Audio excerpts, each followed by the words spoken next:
Commercially এই জাতটা আমরা করতে পারি। হ্যাঁ, এটাতে ভাইরাসটা চান্স খুব কম, একটা গাছেও ভাইরাস নাই, প্লাস পাতাও কোঁকড়ানো নাই। কোকড়ানো। তো এর পেঁপের একটু শেপটা আপনাদের দেখিয়ে দিই, লম্বা লম্বা হয়। মার্কেটে এর ডিমান্ড কেমন আছে? এটা পাকার জন্য খুব ভালো।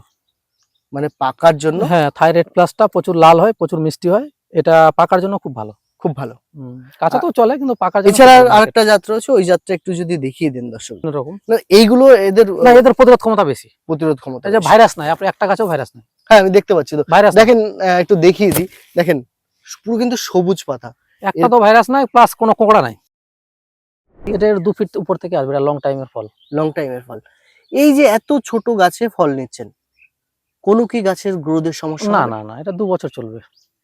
মানে যখন ফুল আসবে তখন থেকে ফল নেওয়া উচিত? চলবে তো, হ্যাঁ 2 বছর কোনোভাবে না, পোলিং করে বা কোনোভাবে ভেঙে না, দেওয়া না, উচিত না?